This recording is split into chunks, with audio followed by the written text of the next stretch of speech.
Hello, welcome to my channel Homemade. Hi, ഇന്ന് ഞാൻ നിങ്ങൾക്ക് വേണ്ടി ഉണ്ടാക്കിയിരിക്കുന്നത് എല്ലാവർക്കും പരിചയമുള്ള റവ കൊണ്ടുള്ള ഉപ്മാവാണ്. ഉപ്മാവ് എങ്ങനെ ഉണ്ടാക്കുന്നതെന്ന് എല്ലാവർക്കും അറിയാൻ പറ്റും. നമ്മൾ എളുപ്പത്തിന് വേണ്ടി ഉണ്ടാക്കുന്ന ഒരു ബ്രേക്ക്ഫാസ്റ്റാണ് ഉപ്മാവ്. പക്ഷേ പലരുടെയും ഒരു പ്രശ്നം എന്താണെന്ന് വെച്ച് കഴിഞ്ഞാൽ ഉപ്മാവ് ഉണ്ടാക്കുമ്പോൾ അതിൽ കട്ട കെട്ടിപ്പോകുന്നു, അത്ര സോഫ്റ്റായി കിട്ടുന്നില്ല എന്നുള്ളതാണ്. ഞാനിവിടെ വളരെ സ്മൂത്തായിട്ടുള്ള പൊടിയായിട്ടുള്ള നല്ല സോഫ്റ്റ് ഉപ്മാവ് എങ്ങനെ ഉണ്ടാക്കാമെന്നാണ് നിങ്ങളെ കാണിച്ചു തരാൻ പോകുന്നത്. അപ്പോൾ നമുക്ക് തുടങ്ങാം. അപ്പോൾ ആദ്യം നമുക്ക് റവ ഒന്ന് ഒരു പാനിലിട്ട് വറുത്തെടുക്കണം. ഇപ്പം നമുക്ക് വാങ്ങിക്കാൻ കിട്ടും, വറുത്ത റവ എന്നൊക്കെ പറഞ്ഞ് വാങ്ങിക്കാൻ കിട്ടും. അതാണെങ്കിൽ കൂടെ നമുക്ക് ഒന്നുകൂടെ ഒന്ന് ചെറുതായിട്ട് വറുത്തെടുക്കണം. അങ്ങനെ എടുക്കുമ്പോഴാണ് നല്ല ഉപ്മാവ് കിട്ടുന്നത്. അപ്പോൾ നമുക്ക് ആദ്യം റവ ഒന്ന് പാനിലിട്ട് വെറുതെ വറുക്കുക, എണ്ണയൊന്നും ഒഴിക്കണ്ട, വെറുതെ ഒന്ന് വറുത്തെടുക്കാം. അതിനുവേണ്ടി ഞാൻ ആദ്യം 1.5 കപ്പ് റവയാണ് ഇതിനു വേണ്ടി എടുത്തിട്ടുള്ളത്.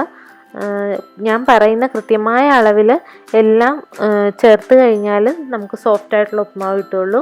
അപ്പോൾ 1.5 കപ്പ് റവയാണ് ഞാൻ ഉപ്മാവ് ഉണ്ടാക്കാൻ വേണ്ടി എടുത്തിരിക്കുന്നത്. നിങ്ങൾ ഏത് അളവ് കപ്പാണോ ഉപയോഗിക്കുന്നത് അതിൽ ആദ്യം 1.5 കപ്പ് റവ എടുക്കുക. അതനുസരിച്ച് ആ കപ്പിൽ തന്നെ വെള്ളവും എടുക്കാനായിട്ട് ശ്രദ്ധിക്കണം. അപ്പോൾ റവ ഒന്ന് ചൂടാവട്ടെ.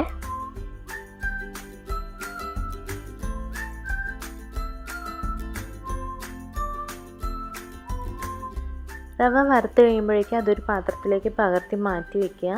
അതിനുശേഷം ആ പാനിലേക്ക് ഒരു 3 ടീസ്പൂണോളം എണ്ണ ഒഴിച്ചു കൊടുക്കുക. ഞാനിവിടെ വെളിച്ചെണ്ണയാണ് ഉപയോഗിച്ചിരിക്കുന്നത്, നിങ്ങൾക്ക് ഇഷ്ടമുള്ള ഓയിൽ ഉപയോഗിക്കാം. എണ്ണ ഒന്ന് ചൂടായി കഴിയുമ്പോഴേക്കും അതിനകത്തേക്ക് 1 ടീസ്പൂൺ കടുക് ചേർത്ത് കൊടുക്കാം. കടുക് ഒന്ന് പൊട്ടി വരട്ടെ. കടുക് പൊട്ടിക്കഴിയുമ്പോഴേക്കും അതിനകത്തേക്ക് 1 ടീസ്പൂൺ ഉഴുന്ന് ചേർത്ത് കൊടുക്കാം. ഉപ്മാവിന് ഉഴുന്ന് ചേർക്കുമ്പോൾ ഒരു പ്രത്യേക ടേസ്റ്റാണ് കേട്ടോ.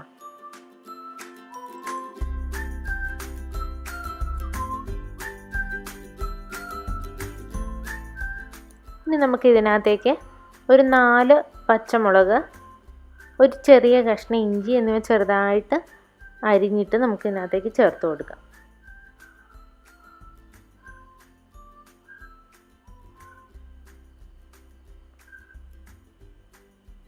അതൊന്ന് ചെറുതായി വഴന്നു വരട്ടെ.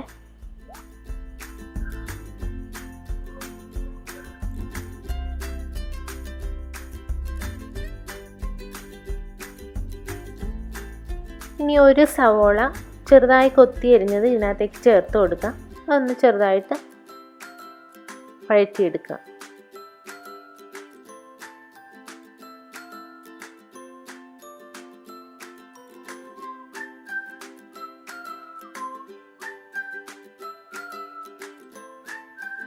സവോള വാടി തുടങ്ങുമ്പോൾ ഇതിനകത്തേക്ക് ഇനി ഞാൻ ചേർക്കാൻ പോകുന്നത് ഒരു പിടി മുരിങ്ങയിലയാണ്. വേപ്പില ഞാൻ ചേർത്തിട്ടില്ല, അതിന് പകരം ഒരല്പം കൂടുതൽ മുരിങ്ങയില എടുത്തിട്ടുണ്ട്. അത് നന്നായിട്ട് ക്ലീൻ ചെയ്ത് എടുക്കണം. അതിനകത്ത് ഒരുപാട് പ്രാണികളൊക്കെ ഉണ്ടാവും, അത് നന്നായിട്ട് നോക്കി തിരിഞ്ഞു വേണം എടുക്കാൻ. ചിലപ്പോൾ പച്ച നിറത്തിലെ ചെറിയ എട്ടുകാലികളൊക്കെ അതിനകത്ത് ഉണ്ടാവും, അതൊക്കെ വളരെ ശ്രദ്ധിച്ച് തിരിഞ്ഞെടുക്കുക. മുരിങ്ങയില ശരീരത്തിന് ഒരുപാട് ഗുണം ചെയ്യുന്ന സാധനമാണ്. മിനറൽസും വൈറ്റമിൻസും ഒക്കെ ഒരുപാട് അടങ്ങിയിട്ടുണ്ട്. BP കൺട്രോൾ ചെയ്യാനും ഷുഗർ കൺട്രോൾ ചെയ്യാനും അങ്ങനെ ഒരുപാട് അസുഖങ്ങൾക്കുള്ള ട്രീറ്റ്മെൻറ്റായിട്ടും മുരിങ്ങയില ഉപയോഗിക്കുന്നുണ്ട്. അപ്പോൾ നമുക്ക് കഴിവതും ഇത് കുട്ടികൾക്കൊക്കെ മുരിങ്ങയില വെറുതെ തോരനൊക്കെ വെച്ച് കൊടുത്താൽ കഴിക്കാനൊരു മടിയുണ്ടാവും.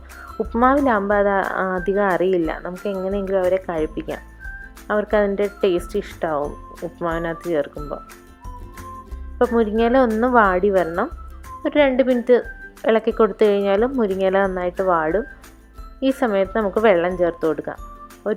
നമ്മൾ 1.5 കപ്പ് റവയാണ് എടുത്തത്, ആ കപ്പിൽ തന്നെ 1.25 കപ്പ് വെള്ളമാണ് ഞാനിവിടെ ഉപയോഗിച്ചേക്കുന്നത്. ഇതിൽ നിന്ന് ഒട്ടും വെള്ളം കൂടിപ്പോകരുത്. പിന്നെ ഈ പൊങ്കൽ പോലെ ഇച്ചിരി നനവോടെ ഉപ്മാവ് കഴിക്കാൻ ഇഷ്ടമുള്ളവരുണ്ടാവും. അങ്ങനെയുള്ളവർക്ക് ഇത്തിരി കൂടുതൽ വെള്ളം ചേർക്കുന്നതാണ് നല്ലത്. ഇങ്ങനെ നമുക്കൊരു സ്പൂൺ വെച്ചിട്ടൊക്കെ കോരി കഴിക്കാവുന്ന ടൈപ്പിൽ കഴിക്കാനായിട്ട് ചിലർക്ക് ഇഷ്ടമായിരിക്കും. അങ്ങനെയുള്ളവർ ഇത്തിരി കൂടുതൽ വെള്ളം ഒഴിച്ചോ കുഴപ്പമില്ല. പക്ഷെ നല്ല സോഫ്റ്റ് പൊടിയായിട്ടുള്ള ഉപ്മാവ് കിട്ടണമെങ്കിൽ 1.5 കപ്പ് റവയ്ക്ക് 1.25 കപ്പ് വെള്ളം ചേർത്ത് കൊടുക്കുക. അതിനുശേഷം അതിനകത്തേക്ക് പാകത്തിന് ഉപ്പ് ചേർത്ത് കൊടുക്കുക. ആ വെള്ളം ഒന്ന് ടേസ്റ്റ് ചെയ്ത് നോക്കിയാൽ നമുക്കറിയാം ഉപ്പിൻ്റെ അളവ് എന്തുമാത്രം വേണമെന്നുള്ളത്. ഒരു 1/2 ടീസ്പൂൺ മതിയാവും, 1/2 ടീസ്പൂണോ ഒരല്പം കൂടെ മതിയാവും ഉപ്പ്. ഇനി ആ വെള്ളം ഒന്ന് നന്നായിട്ട് തിളച്ച് വരുമ്പോഴേക്കും ഇതിനകത്ത് വേറൊരു സാധനം ചേർക്കണം. ഒരു 1.5 ടീസ്പൂൺ നെയ്യ് ചേർത്ത് കൊടുക്കാം. ഈ നെയ്യ് ചേർക്കുമ്പോഴാണ് ഉപ്മാവ് ഇത്രയും പൊടിയായിട്ട് വരുന്നത്. അതുകൊണ്ട് ഇത് ഡാൽഡ ആണെങ്കിലും ചേർത്താൽ മതി, പക്ഷേ എനിക്ക് ഡാൽഡ ഞാനിവിടെ ഉപയോഗിക്കാറില്ല, കഴിവതും നെയ്യ് തന്നെയാണ് ഉപയോഗിക്കാറുള്ളത്. അപ്പോൾ ഒരു 1.5 ടീസ്പൂൺ നെയ്യ് ഈ വെള്ളം തിളച്ച് വരുന്ന സമയത്ത് ഇതിനകത്തേക്ക് ചേർത്ത് കൊടുക്കുക. ഉപ്മാവ് നല്ല സോഫ്റ്റായി കിട്ടും.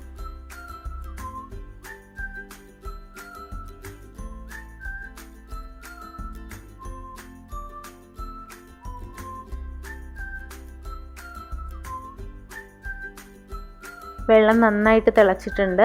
ഇനി ഇതിനകത്തേക്ക് നമുക്ക് വറുത്ത് വെച്ചിരിക്കുന്ന റവ ആഡ് ചെയ്യാം. ഈ റവ വെള്ളവും കൂടെ നന്നായിട്ട് മിക്സ് ചെയ്യണം. ഈ വെള്ളത്തിൻ്റെ നനവ് റവയിൽ എല്ലായിടത്തും എത്തണം. ആ രീതിയിൽ നന്നായിട്ടൊന്ന് മിക്സ് ചെയ്ത് കൊടുക്കുക. പിന്നെ ഒരു കാര്യം, നമ്മൾ മുരിങ്ങയില ചേർത്ത സമയത്ത് വേറെ വെജിറ്റബിൾസ് എന്തെങ്കിലും ആഡ് ചെയ്താലും മതി. ക്യാരറ്റ് ആഡ് ചെയ്യാം, ക്യാരറ്റ്, തക്കാളി, പിന്നെ ബീൻസ്, ഇതൊക്കെ ചെറുതായിട്ട് അരിഞ്ഞ് നമ്മൾ മുരിങ്ങയില വാട്ടിയ ആ സമയത്ത് അതിനകത്തേക്ക് ഇട്ട് കൊടുത്ത് എണ്ണയിലേക്ക് ഇട്ട് കൊടുത്ത് ചെറുതായി ഒന്ന് വാട്ടിയെടുത്താൽ മതി. അപ്പോൾ ചെറുതായിട്ട് അരിയണം, അതൊന്ന് ശ്രദ്ധിച്ചാൽ മതി. വെജിറ്റബിൾസ് ആഡ് ചെയ്യുന്നത് ഒരുപാട് നല്ലതാണ്. വെജിറ്റബിൾസ് ഒന്നും ഇനി ഞാൻ ആഡ് ചെയ്യുന്നില്ല, ഞാൻ ഈ മുരിങ്ങയില മാത്രമേ ആഡ് ചെയ്ത് കൊടുക്കുന്നുള്ളൂ. അപ്പോൾ ഈ വെള്ളവും റവയും കൂടെ നന്നായിട്ടൊന്ന് എല്ലായിടും മിക്സ് ആയിട്ടുണ്ട്. അപ്പോൾ ഇനി നമുക്കിതൊന്ന് ഒരു 3 മിനിറ്റോളം ഒരു ലിഡ് കൊണ്ട് മൂടി വെച്ച് വേവിക്കാം.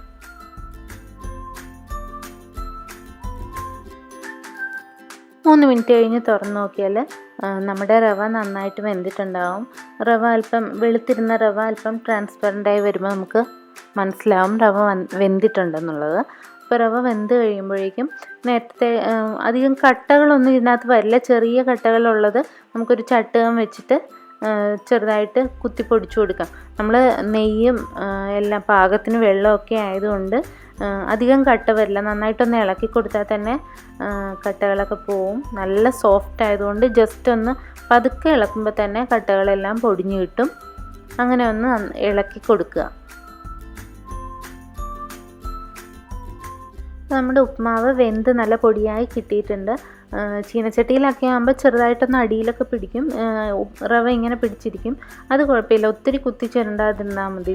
അത് ഇപ്പം ഞാൻ നോൺ സ്റ്റിക്ക് പാൻ എടുത്ത് അങ്ങനെ അടിയിലധികം പിടിക്കാതിരിക്കാൻ വേണ്ടിയാണ്. അപ്പോൾ നല്ല സോഫ്റ്റായി കിട്ടും.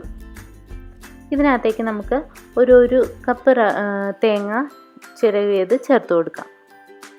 പിന്നെ മിക്കവരും ആദ്യം തന്നെ നമ്മൾ വെള്ളം തിളപ്പിക്കുന്ന സമയത്ത് അതിനകത്തേക്ക് തേങ്ങ ആഡ് ചെയ്യാറുണ്ട്. അങ്ങനെ ചെയ്യുന്നത് നല്ലതാണ്. എനിക്ക് അവസാനം ഇങ്ങനെ ഇടുന്നതാണ് കൂടുതൽ ഇഷ്ടം. കാരണം ആ തേങ്ങയുടെ ഒരു ചെറിയ പച്ച ടേസ്റ്റ്, ഒരു ഫ്രഷ് ആയിട്ടുള്ള തേങ്ങയുടെ ടേസ്റ്റ് നമുക്ക് അവസാനം ഇടുമ്പോൾ കിട്ടും. അതിനൊരു പ്രത്യേക ടേസ്റ്റാണ്. എനിക്കതാണ് ഇഷ്ടം. അതുകൊണ്ട് ഞാൻ അവസാനമാണ് എപ്പോഴും തേങ്ങ ആഡ് ചെയ്ത് കൊടുക്കാറുള്ളത്. അപ്പോൾ നമ്മുടെ സോഫ്റ്റ് ആയിട്ടുള്ള ഉപ്മാവ് റെഡി ആയിട്ടുണ്ട്. എല്ലാവരും ഒന്ന് ട്രൈ ചെയ്ത് നോക്കുക.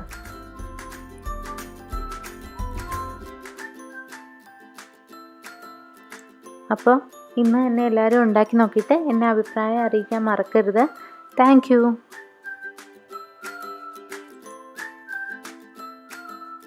നിങ്ങൾക്ക് എൻ്റെ വീഡിയോ ഇഷ്ടപ്പെട്ടെങ്കിൽ സബ്സ്ക്രൈബ് ചെയ്യാൻ മറക്കല്ലേ.